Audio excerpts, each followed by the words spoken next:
At the turn of the 20th century, visitors to Ontong, Java were fascinated by what they saw and documented the life they encountered in texts, photographs, and uniquely for the time, in film.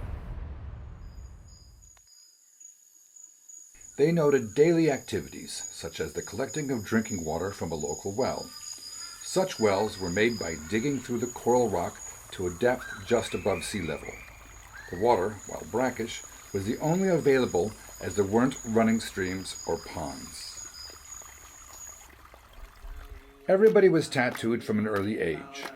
It was done at various stages in a youth's life, concluding at the beginning of adulthood.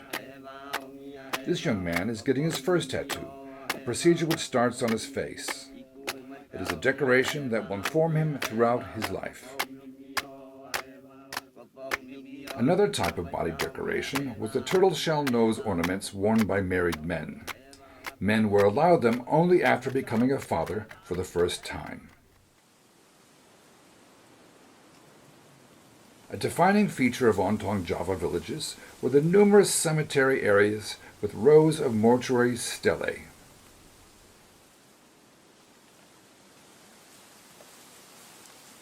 The Reverend George Brown was one of the first to describe the main cemetery at Luaniwa, the primary settlement on the atoll, and he stated that it was one of the most interesting places that he had ever visited.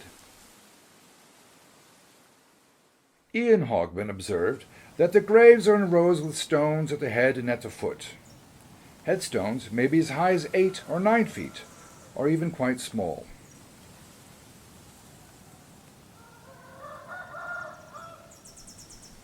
They are carved into a variety of shapes, or maybe just left plain. Sometimes they have a turtle carved in them, or a fish, or even heads, and sometimes they are carved in geometrical designs.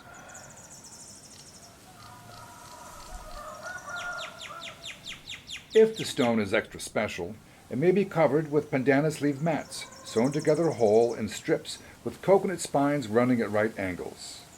They may be painted or whitened in a variety of patterns. Here, Hogman shows mourners standing next to a wrapped mortuary stele. A slab of coral stone is taken from near the reef. It would then be carved into the shape required by the dead person's relatives. Before the deceased is buried, his partner lies with him at the gravesite for a period of time.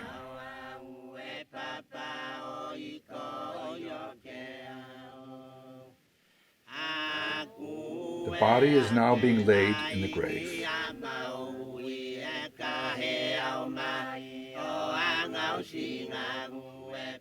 After the body is covered and the sand patted down, a priest lays a palm swath over the grave.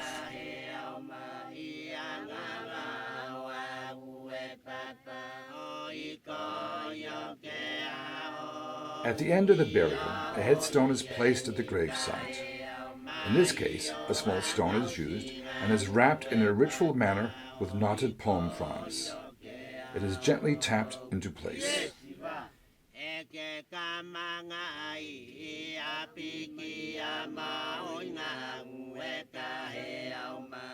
The mourners then converse quietly before leaving the burial ground.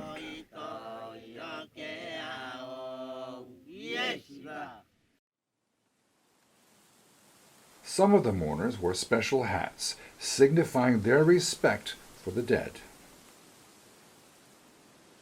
Mourners were expected to stay at the gravesite for a period of 6 months, up until several years.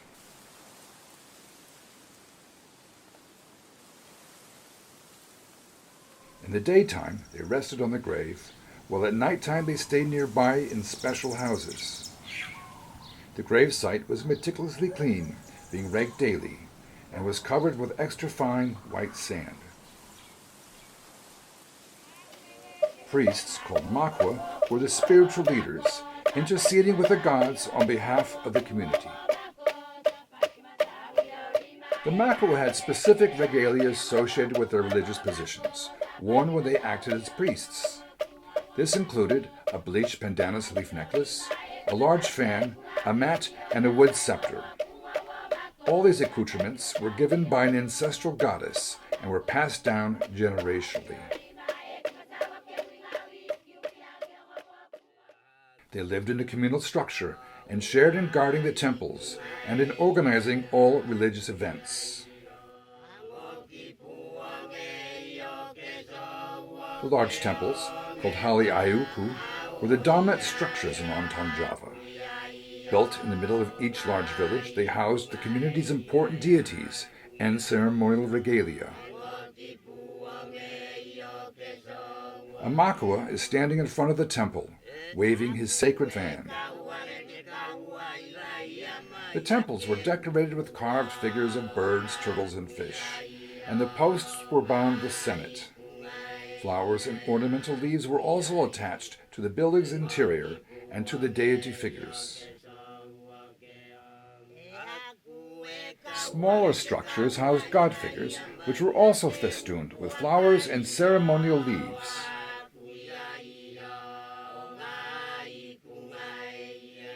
H.A. Markham, the manager of Lever's trading station on Ontong Java, photographed the main deities, Kaluahini and Luaku, outside the temple in 1910.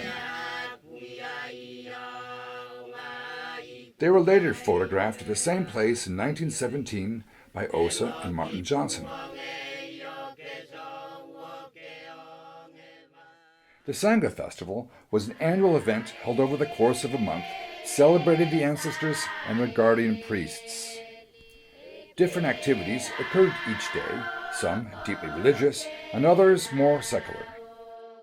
The Sangha involved the whole of the Luaniwa people and their relatives from nearby islands. At the beginning of the Sangha Festival, the Makua purified the village by tying plaited coconut leaves, called kumalo, to dedicated trees. He also attached pandanus weavings to sacred stone deities. A key Sangha episode was the parading of the two main gods down to the sea and back. They were carried by high-ranking men, accompanied by the Makua and by conch blowers. Following with the remaining men, women and children, all singing lalangi songs, songs of love, passion, and sex. While at the beach, the god figures were raised upright, signifying their spiritual power. These film and photograph images are important as well as unique, in that they show ritual use of traditional Polynesian deity figures. After the procession returned, the images were taken to the front of the temple, where they were stood upright and adorned with sacred leaves. While the images were standing, it was forbidden to walk in front or by them, as their space was tapu. Throughout, conch blowers sounded incessantly. The collecting and distribution of coconuts by the men was an integral part of the Sangha ceremony. At various stages during the event cycle, competitions were held to see who could collect the most coconuts, both locally and from nearby islands. Coconuts harvested far away were tied together in bundles and towed through the lagoon back to the main area. They were then counted and distributed amongst the general population.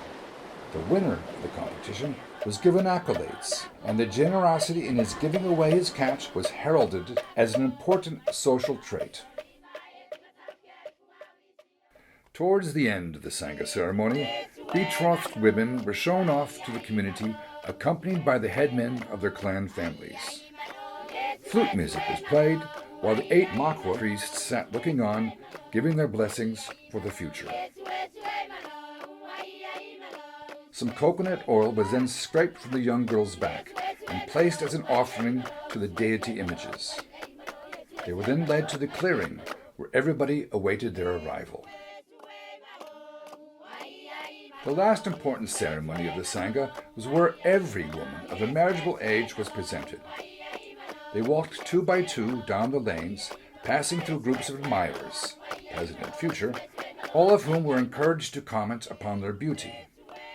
They were all ceremoniously oiled and decorated with turmeric, wearing only a simple girdle and necklace, as a sign of their unmarried status.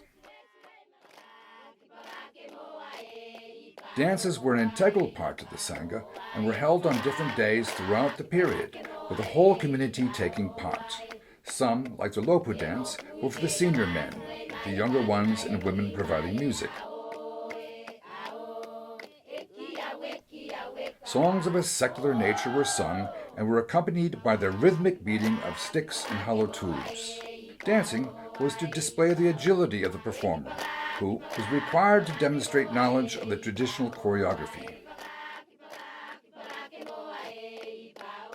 From the old customs, dance and music still survives in Ontong, as it does throughout today's Pacific Island communities.